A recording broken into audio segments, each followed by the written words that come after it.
तो कोई भी कम्युनिटी आगे चल के ये आपके कन्वर्ट होती है किसमें, नेशन यानी कि राष्ट्र में, और नेशन आगे चल के कन्वर्ट होता है किसमें, स्टेट यानी कि राज्य में। ठीक है, अब हम आपके सबसे पहले तो नेशन समझें कि नेशन में आपके कब कन्वर्ट होती है, किस स्थिति को हम नेशन कहेंगे और फिर किस स्थिति को हम स्टेट कहेंगे।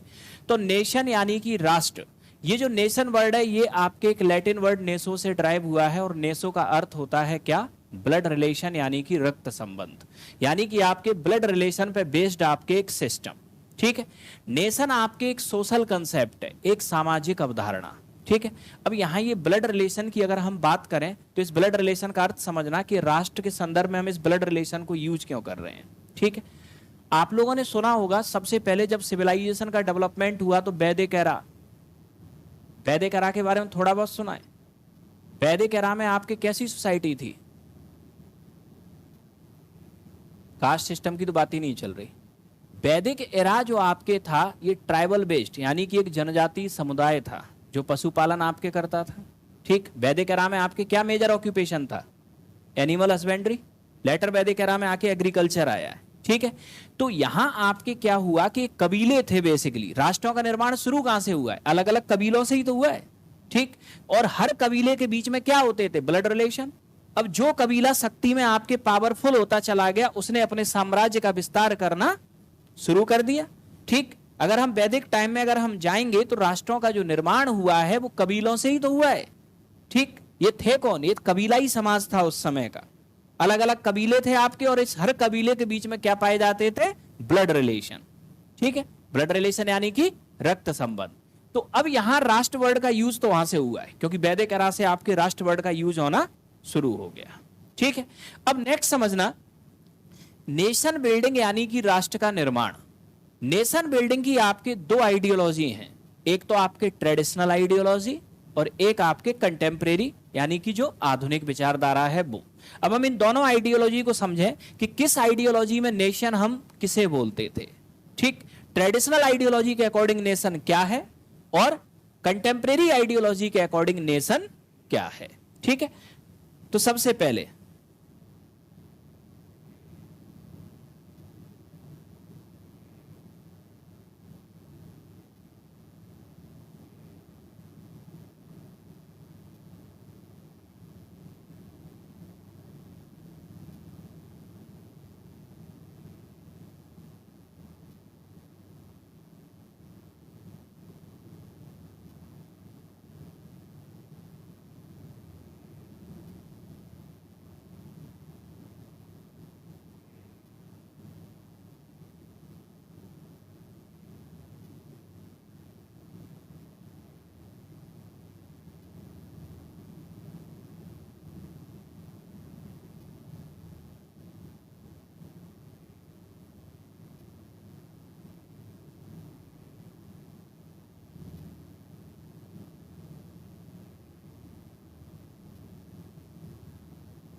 लिया नोट। तो अब हम यहां आपके ये समझते हैं कि नेशन, आपके राष्ट्र का निर्माण होता कैसे है, क्या है आपके राष्ट्र के निर्माण की आइडियोलॉजी या राष्ट्र के निर्माण की विचारधारा।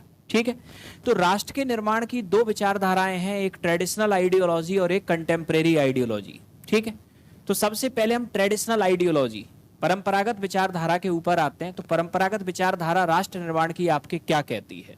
ठीक है, ट्रेडिशनल आइडियोलॉजी के अकॉर्डिंग जब किसी समुदाय के गठन का आधार जाति, धर्म, क्षेत्र, भाषा, नस्ल, ठीक, इनमें से कोई एक हो, तो जो गठन या जो बनने वाली जो यूनिट होगी उसे हम कहेंगे क्या, राष्ट्र।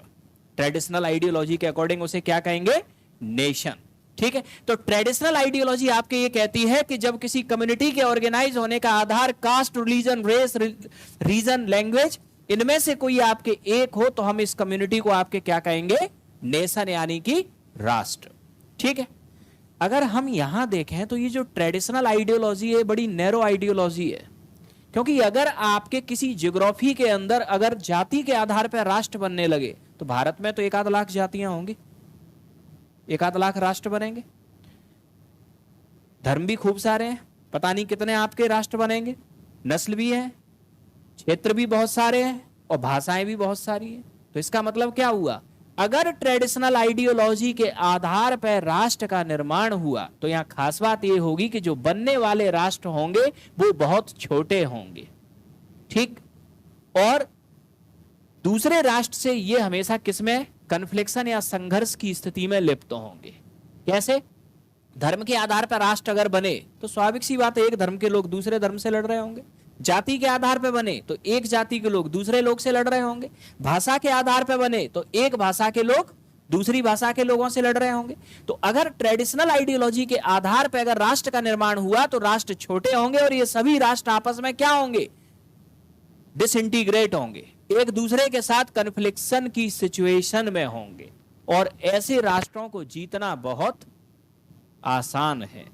यही था भारत में ईस्ट इंडिया कंपनी के आने से पहले, before arrival of Europeans, India में राष्ट्र के निर्माण की यह विचारधारा थी। ठीक, जिसे हम भारत कहते हैं आपके, तो ये भारत था ही कब, ये भारत या इंडिया ये तो अंग्रेजों ने बनाया ना। इस पूरे क्षेत्र को हम कहते थे इंडिया सब कॉन्टिनेंट, भारतीय उपमहाद्वीप, जिसकी शुरुआत होती थी आपके हिंदकुश से कन्याकुमारी तक। ये सब कुछ आपके इंडिया सब कॉन्टिनेंट में आता था, हिंदकुश रेंज।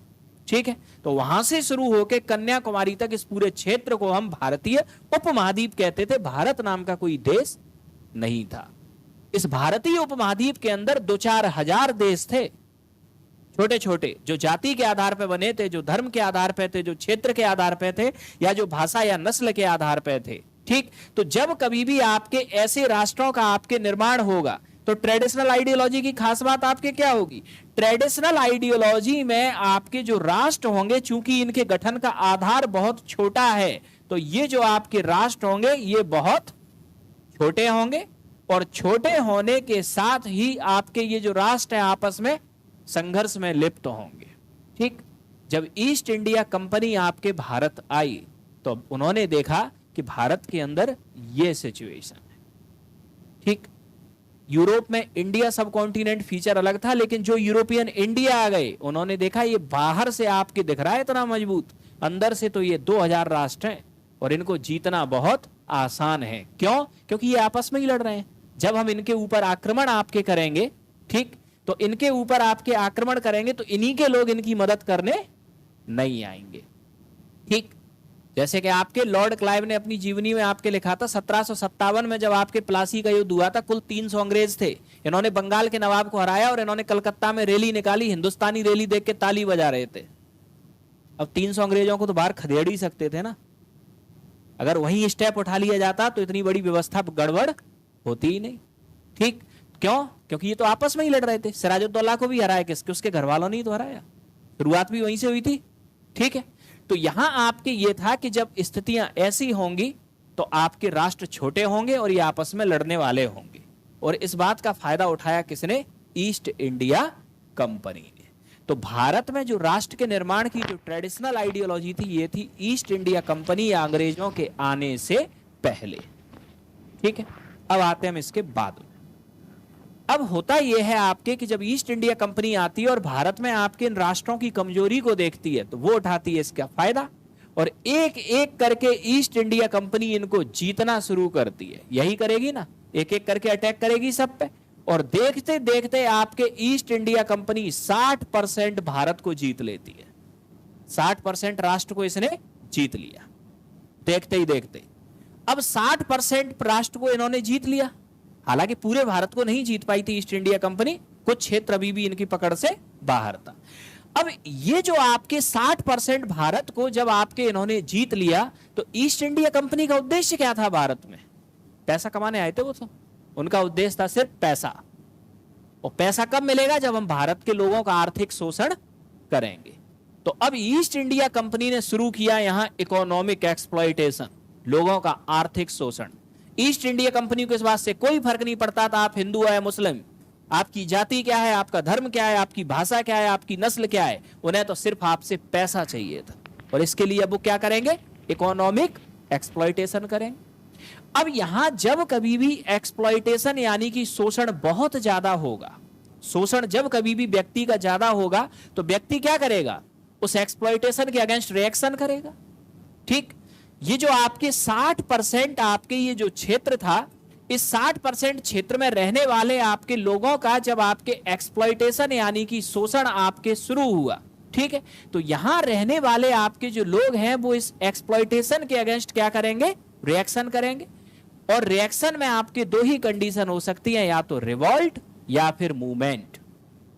या तो ये करेंगे क्रांति या फिर ये चलाएंगे आंदोलन।